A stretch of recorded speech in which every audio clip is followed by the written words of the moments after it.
আমাদের যেই জেলা ক্রীড়া সংস্থাগুলো আছে, জেলায়, বিভাগীয়, উপজেলায়, তাদের মাধ্যমে তাদেরকে আমরা কাজে লাগাবো স্পোর্টস সেক্টরটাকে আরও অ্যাক্টিভেট করার জন্য। স্পোর্টস সেক্টর থেকে মানুষজনকে অগ্রাধিকার দিয়ে সেই কমিটিগুলোতে জায়গা করে দেওয়ার চেষ্টা করেছি ক্যাটাগরিক্যালি। ক্রীড়াক্ষেত্রের সংস্কারের জন্য আমরা প্রাথমিকভাবে কমিটিগুলো পুনর্গঠন করছি।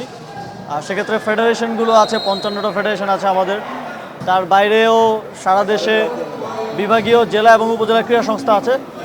আর সেগুলো আস্তে আস্তে আমরা অ্যাক্টিভেট করতেছি, যাতে করে এই যে ভলিবল ফেডারেশন একটা ইন্ডিপেন্ডেন্স কাপ আয়োজন করলো, এরকম অন্যান্য ফেডারেশনগুলো বিভিন্ন টুর্নামেন্ট আয়োজনের মাধ্যমে ক্রীড়া ক্ষেত্রটাকে আরও বেশি অ্যাক্টিভ করবে।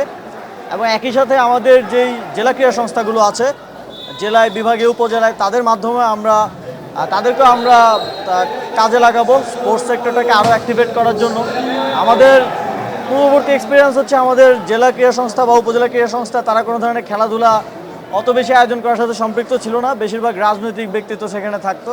তো এবার আমরা স্পোর্টস সেক্টর থেকে মানুষজনকে অগ্রাধিকার দিয়ে সেই কমিটিগুলোতে জায়গা করে দেওয়ার চেষ্টা করেছি ক্যাটাগরিক্যালি, যাতে করে ওনারা লোকালি স্পোর্টসটাকে অ্যাম্বাসেডর করতে পারে, প্রমোট করতে পারে। এবং সেক্ষেত্রে মন্ত্রণালয় থেকেও আমাদের সহযোগিতা থাকবে। এবং আমরা ক্রীড়া সংস্থাগুলোর সহযোগিতা নিয়ে, বাফুফের সহযোগিতা নিয়ে, আপনারা জানেন একটা জেলা ফুটবল টুর্নামেন্ট আয়োজন করছি।